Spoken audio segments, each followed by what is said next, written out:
I would like to introduce our focus curator, Kitty Scott, in conversation with Connie Butler, director of MoMA PS1. Enjoy.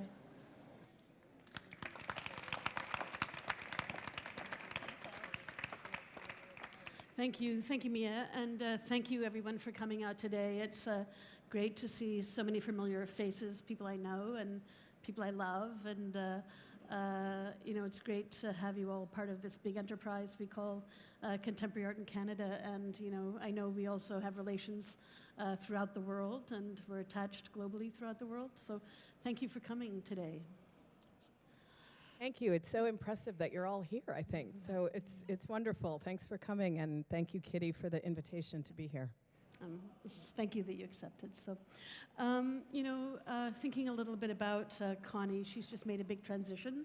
She's now director of MoMA PS1, previously was chief curator at the Hammer. And, when you read about leadership and things today, you hear a kind of phrase, it's not enough to be a leader, you have to be a change maker. And she's kind of coming into a new environment. And I'm curious, Connie, what are the 3 big decisions you've made since you landed at MoMA PS1? You've had 3 weeks. You've had a decision per week, presumably. What are you thinking about? I'm literally squatting in my apartment. Thank you for the question, Kitty. I mean, I have made a few decisions. One, importantly, is to hire a fundraiser, and I find administrative hires harder than I do curatorial ones, so I feel victorious that I got someone really good.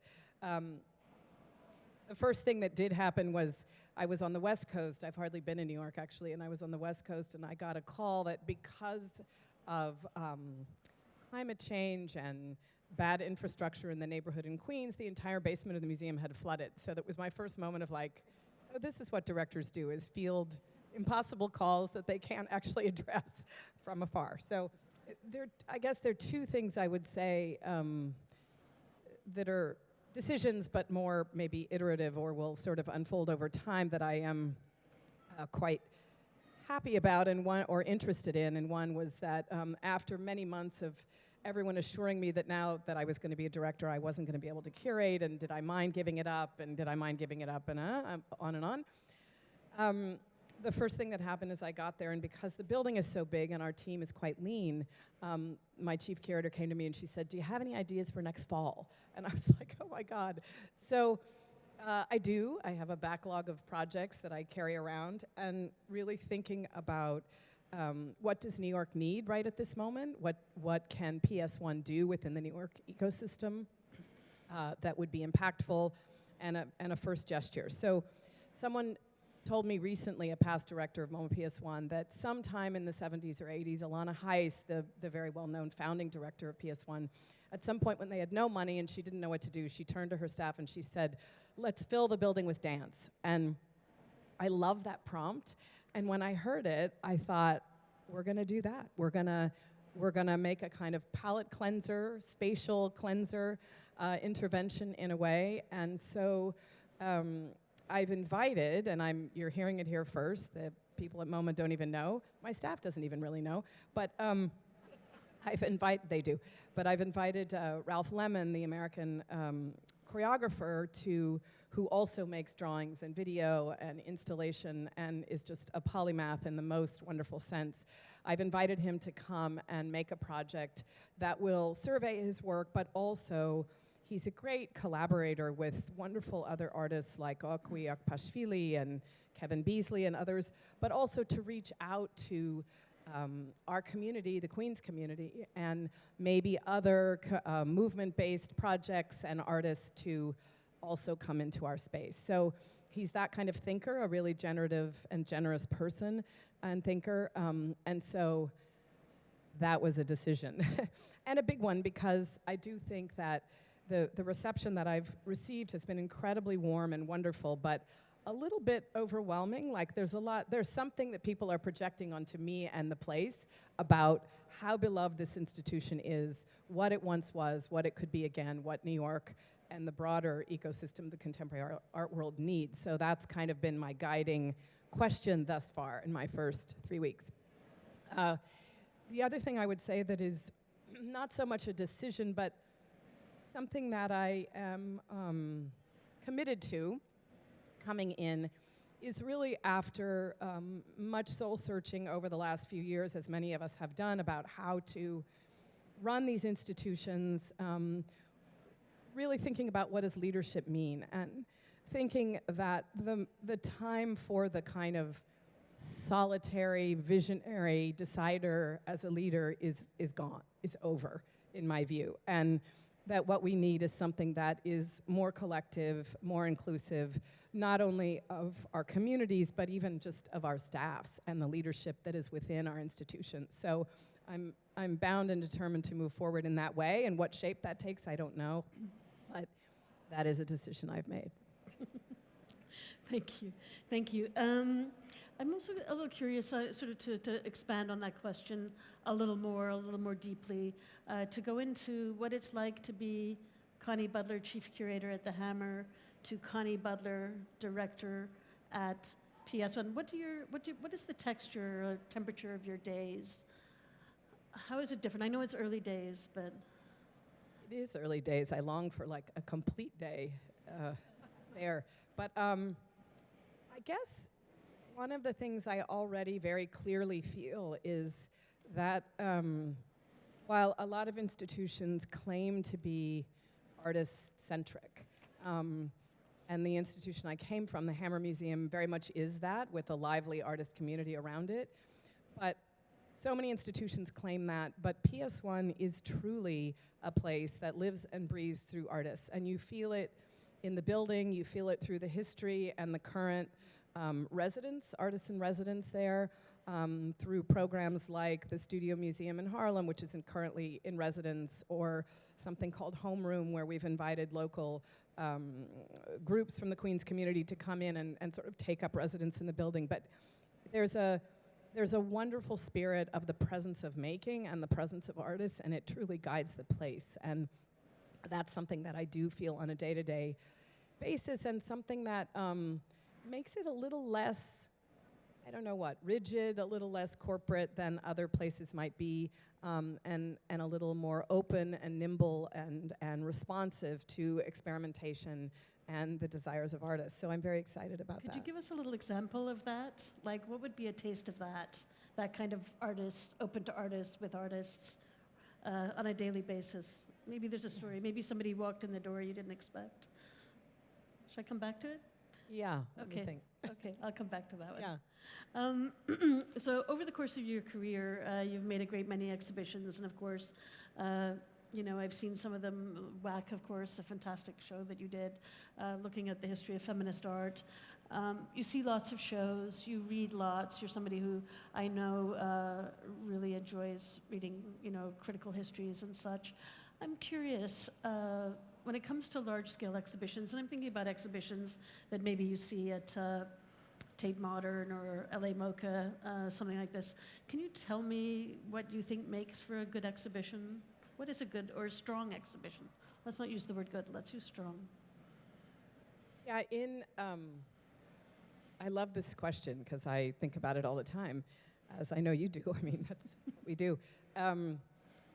In your prompt to me in your email, you talked about curators learning from their own exhibitions. And that is one of the most amazing privileges, right? That you learn not only through the process of making a show, but also once it's on the walls, you learn a whole other set of things. And I love this idea of learning from one's own work. And it reminded me of a quote that I think belongs to Elizabeth Levovici, who talks about art practices, in this case, art practices that act as if we have everything to learn. And I love that idea of, and it certainly is what I look for and respond to in art and from artists, but this idea of an exhibition that can act as if we have everything to learn, whether that is a repositioning of histories or a living artist's practice. This notion really of wonder and of learning, I think, is really always important. Certainly the question of audience, which we are all thinking about our audiences in publics, I think differently maybe than we once did. I used to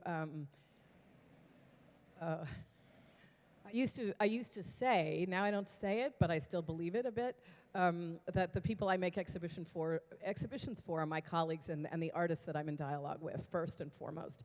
And while that's still true, I think we all understand now, and a whole world has opened up, where we know we have to think about and try to understand what our audiences want and need as well. What brings them across the threshold? And so that is always in the mix, and I think at its best can inform and make a strong exhibition. The other thing that I think, or another thing I think is very key, is the question of urgency and timing. And I'm really interested in this question, and it's very hard to get right, and we don't always get it right. I've certainly had exhibitions that have landed flat, and not found their audience or their discourse. But when shows that came to mind are, for example, the Cecilia Alemani's Venice Biennale from the last Biennale, which was an extraordinary exhibition, this unearthing of an archive of women artists that built on the work that so many people have done in the last decade, felt incredibly timely and urgent, really, and transformative. I think that there was a show that PS1 did called Making Time, which was the art of incarcerated or formerly incarcerated artists. That, I think, had and still has a kind of urgency. Since you mentioned the WAC exhibition, which was a historical survey of feminist art that I did many years ago in 2007, which was the year before, it was in the lead-up time to the American election in 2008. And at that moment, we were all, I think, globally excited about the idea of a woman leader. And in the Senate at that time in the US, there were something like 3 women senators. There wasn't AOC and the squad and all the other people in government that there are now. There was so much hope at that time. And then the outrage when it didn't happen, when she dropped out and so on. So that cultural moment provided a context for that exhibition that I couldn't have counted on, but I do think that having a good gut about timing and always being very, very aware, which I always am, of how these shows are situated culturally and politically, and in terms of their timing, I think is quite important. And then I do think there's another element where, I said this earlier, and I say it to younger colleagues all the time, that exhibition making is theater also. I mean, I really believe it. Like, even when an exhibition fails in a very theatrical way by trying to not be theater or something, I think theater is extremely important. And, I was saying Kitty's show here with the big Linkletter sculpture that kind of just anchors that space. I mean, even in the context of an art fair, theater is important. A big gesture. It doesn't have to be big in scale, but thinking that through, always thinking about how objects exist in time and space and punctuate time and space. Thank you for that answer. You think about artists and writers having a signature style. You can look at something and recognize, oh yes, that's another so-and-so. I'm curious in terms of your own methodology and way of working. Do you have a set of principles, a methodology, or even a signature style when you approach exhibition making or working with an artist? We do all have a signature style, right? And I think it's so important to acknowledge always our subjectivity and make that transparent for the public.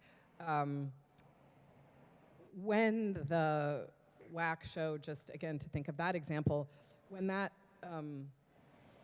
was received, largely very positively, there was one really wonderful roundtable in the journal called Grey Room that was quite critical in various ways, and it was the most useful to me, the most interesting, and I think it was Mi-Wan Kwan who was talking about it, and she described the methodology of the show as being that of an exploded archive. And I think that we all, or at least I, speaking for myself, bring different methodologies probably to each show, and certainly working with one artist is different than a thematic or historical exhibition. But I do love this idea of taking an archive or a history that we know or we think we know, a received history, and then almost setting aside that, in the case of feminism, a canonical history that did exist at that time in the late 1990s, early 2000s when I was thinking about that show.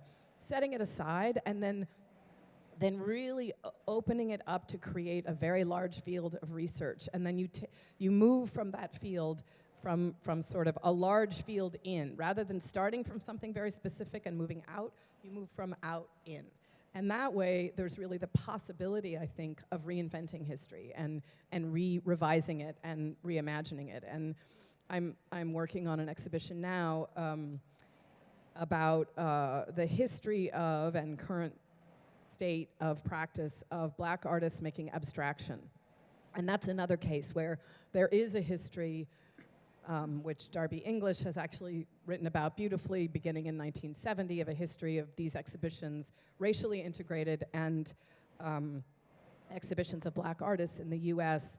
There is a history of about a dozen of them since 1970 forward. So starting with that history, but trying to think it into the contemporary moment. So honoring the archive, using it to then make a broader field, I guess, would characterize how I think about the bigger shows. Working with artists, I think each time it requires a different methodology, right? You know this. It's a very different thing working with an emerging artist than it is with a historic artist. I mean, I used the example earlier of working with Adrian Piper, for example, which I had the privilege of doing for MoMA, the biggest amount of real estate they'd ever devoted to one artist. And when you work with an artist like that, she knows exactly what she wants. And it's about trying to, bring the institutional mandate. Like, you can't have endless amounts of text. I mean, bringing the institutional considerations into that. With younger artists, I think and with any artist, it's about providing a platform for their thinking, but making kind of guardrails within which to work. Yeah, I think, one of the things we share would be that experience, or any curator of contemporary art shares, is that unique experience of working with the living artist and everything that comes with that, right? You have to build a long relationship and a relationship of trust, which doesn't happen overnight, and is a very important ingredient in that relationship. I'm curious, this is maybe more my experience than your experience, but as I've worked in institutions in Canada, always there's been some sort of exhibition committee or like a group that has the ability to say no to what you want to do. And of course, I've had many frustrating moments as a younger curator. And I'm kind of curious, Connie, is there ever a moment where you had a project that you wanted to get over the finish line, but perhaps the director or the exhibition committee were not so excited about your ideas? And if you were able to get it over the line, what was the technique? How did you do it? It's a question more for younger curators. I have been lucky not to work with exhibition committees that include anyone but curators and a director. And I think that's vitally important to maintain kind of curatorial integrity in institutions. That said, I would just say that I do think we are in a moment where we need to include other colleagues within the institution, not necessarily in the decisions about what to put on the calendar, but in very early discussions about what the program is. I think too often we deliver these things to our education departments or our development department fully baked, and that is not the time to bring your colleagues in. So I do think there's definitely room for more people at the table. But this Ralph Lemon project that I'm doing is actually one that I've been carrying around for a while and didn't happen at my previous institution for a number of reasons, but one of them was I think there was a lot of kind of institutional anxiety about what happens in the space when there's not performance going on, which I understand, but I also think, I also just don't agree with, I guess. Because I don't think the space is empty. I think it's activated, and I think we have to push back on these notions of how space can function within an exhibition. So that's a show that I've been carrying and means a different thing, I think, in New York, because he's a very known artist in New York, less so on the West Coast. But that's one which I decided for many reasons would make sense, one of which is one of my challenges, I think, is to bring back a very local audience to PS1. The shows have been very good, but I find that people aren't actually, our colleagues are not going to them. they're not visiting. So that's one. Another one is this show, this show that I still want to do someday, but I think it didn't survive the process of approval because I really believe in giving curators a vote of confidence and within reason letting them do their thing. In other words, I believe in sort of approving an idea and then letting them develop it and then checking back in with them. So I kind of expect the same kind of vote of confidence, I guess, which I think means that I'm not always as clear about my ideas as I should be, that I tend to just express a lot of like emotionality and enthusiasm and intuitiveness to an idea that isn't fully formed. So I have this show, this idea, I want to do a show about time, which is, you know, broad. And, but it began as a kind of obsession with the year 1966, and when I was working at MoMA, there's an extraordinary number of things, works in MoMA's collection, but in general, 1966 is a really pivotal year. It's not 1968, it's not 1972, it's not 1992, 66. And so when I discovered, I guess, when the Ankawara show was at the Guggenheim Museum, that Ankawara began his date paintings in 1966, I thought, that's it.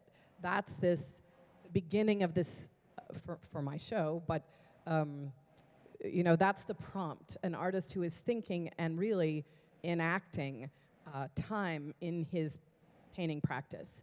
And so my thought was to do a show that's historically rooted in that moment, but then to bring it up to the present and maybe even go further back to the past. But as you can tell from how vague I'm being, that the idea is still in progress, and I don't actually think the timing is right for it right at this moment, but I think it will come, and I hope it's something I'll get to do. It'll happen in time. I am thinking a little bit about collections, and you know, a lot of institutions right now are looking at their collections, rethinking how they're doing it. There's a lot of pressure that's come from many different avenues to push for change, mostly around issues of representation. And I was in LA a little while ago and saw some of the work you've been doing with the collection at the Hammer. And I just want to ask you about your thinking about collections. Of course, you're working at PS1 that doesn't collect, but you have a mother institution, if you like, that has an amazing collection. I'm curious to think across these institutions with you, but to hear a little bit about your Hammer experience and what you were thinking. Yeah, when I went to the Hammer Museum in 2013, I had been the head of the drawings department at MoMA, and working with MoMA's collection is and was, I mean, it's such an extraordinary, vast collection. But at the time, many of the moves that I was able to make, in addition to collecting emerging artists and so on, were things like, you know, looking at the group of Cézanne drawings and thinking about what's the least good one and should we deaccession it in order to get a better one. I mean, these are really extraordinary questions of great privilege, but I got very excited about moving to the Hammer, where the collection just started in 2005. The museum just started collecting at that time. So less than 10 years from when I arrived there.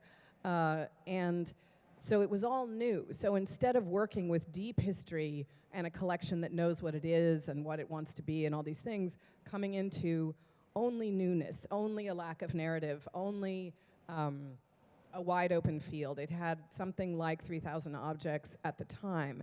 And so the chance to shape that collection, which in the end is focused on international art with Los Angeles as one of its nexus focus points, as well as works on paper, one of its focus points, and thinking about how to be international from the situation of LA, where there's also such an incredibly strong local art community. All of those things were really exciting to me, to start to bring parameters to that collection. And we started to look at, you know, as we all have done in the last decade, we started to look at the demographics of the collection, which at the time was predominantly white and American, and begin to do the work of diversifying it, not only in terms of gender parity, but also looking at the black artists in the collection, the indigenous artists, of which there were and are almost none. We are way behind you all here in Canada. And look at those different lenses through which we can view the collection, both as a way to give ourselves a path forward, but also as a way to educate our donors, because I think it's true probably in almost all museums that the donor base and the collectors are always a few steps behind, because they don't have to think about institutional mandates, and they don't have to, you collect privately, probably many of you, and you don't have to think like a museum thinks. So how to bring our board along so that they would be behind such initiatives of bringing parity and diversifying the collection was really an interesting challenge, and it's ongoing work. I mean, as we all know from many of the studies that have happened, there was something called the Burns-Halpern report looking at progress overall in the United States, diversifying collections, and none of us are doing as well as we think, because the work takes a really long time for the numbers to catch up, and it is partly a numbers game. I very much believe in a kind of affirmative action model for doing this. It's one of the only ways you can get it done, I think. And one of the more challenging things, just as a side note, which we could talk about though, is, bringing up the numbers of artists and the histories that we represent so that they better reflect our communities is one thing, but looking at the funding is a super interesting exercise too, which I had begun and then now I'm no longer there. But even if you start to buy more women artists, more African American artists, whatever it is, the monetary value is still way below the one work of Mike Kelly or whatever it is. So that those different ways of looking at parity, I think, are very important, and I think that's probably a next step in this whole conversation about collection building. Thank you for that. I'm curious a little bit about how you're thinking about program. So anytime we visit a museum, we know there are maybe 4 or 5 exhibitions we can see, a performance, a conversation. All of this is a kind of puzzle put together, overseen by the director and others, of course, the team making those decisions. And I'm curious how you're approaching that notion of a complex program at PS1 in this time. Yeah.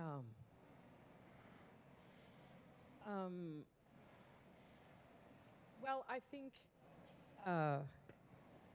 what I've been saying, and one of the things I do believe, is that in the case of PS1, that all the ingredients are there in its history.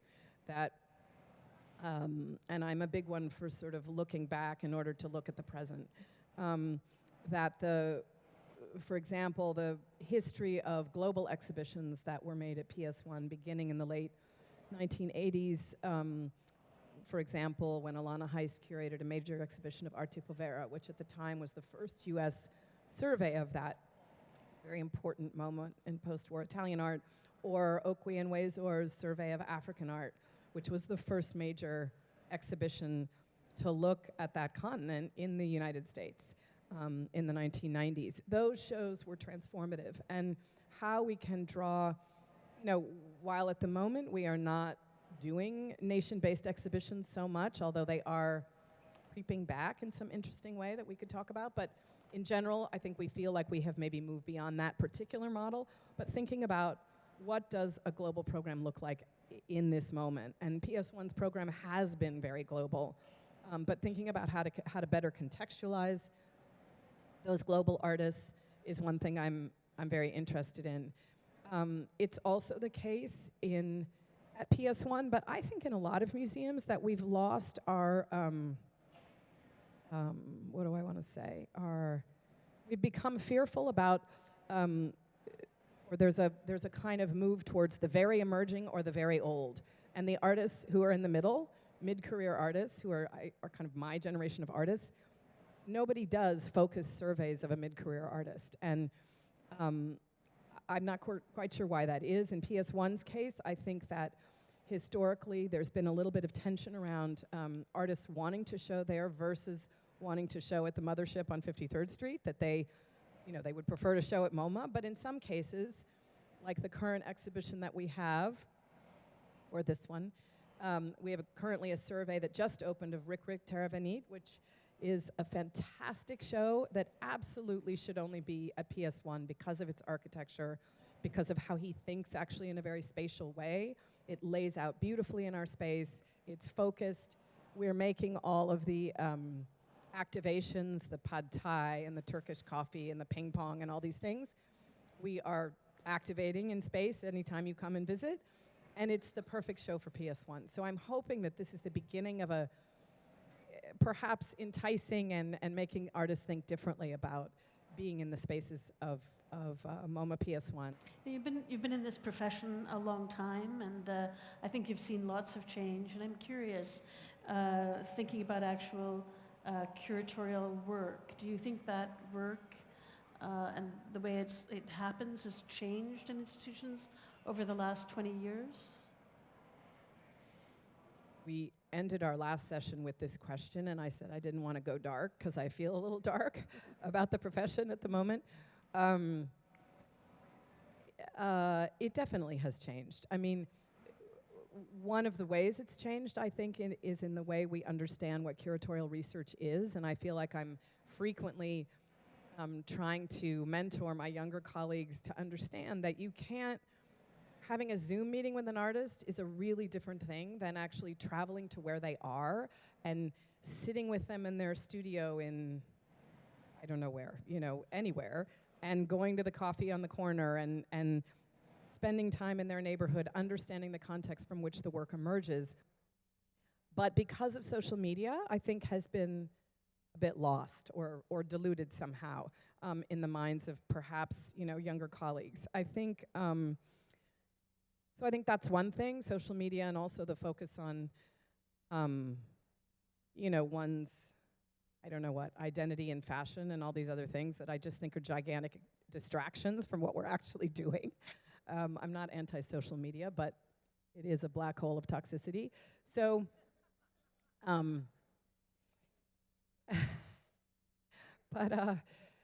the other thing, which is, as we sit here in the context of an art fair, and I'm grateful to be here, there is no question that the dominance of the market and the art fair circuit have fundamentally changed also what we do. And, I thought there might be a kind of correction after COVID. Maybe dealers wouldn't want to do quite so many art fairs, but clearly that's not the case. It's back on steroids, and so fine, I guess. We do need to think about the carbon footprint of flying everywhere all the time. But I think that the market, partly because of the ways in which it imposes very rigid categories on how we think about artists, for example, the emerging mid-career and old or senior, these are market-based categories. They actually don't really mean anything, and I'm so not interested in them anymore. And any curator that I know and respect is also not interested in them, which is why you see so many older artists in biennials, for example. I love working with emerging artists, but one can also emerge at 80, and I think we talked earlier about I think also the market has created a category of artists, for example, who no longer even value or care much about what a museum can do for them. So they move directly into, we all know this kind of fast ascension, into the commercial circuit, skipping any kind of critical response, critical writing, even museum presentation, and many are fine with that. And maybe it's okay, it's just a different circuit, I guess, but I like the idea of kind of like taking back some of those artists who need actually what only a museum can do for them, and whether it's a really scholarly publication or some kind of critical response, and not so that they don't exist just in an echo chamber of everyone telling them that everything they touch is worth saving and fantastic, because it's not. And so those are some of the ways I think it's changed. I think the market, and I think so.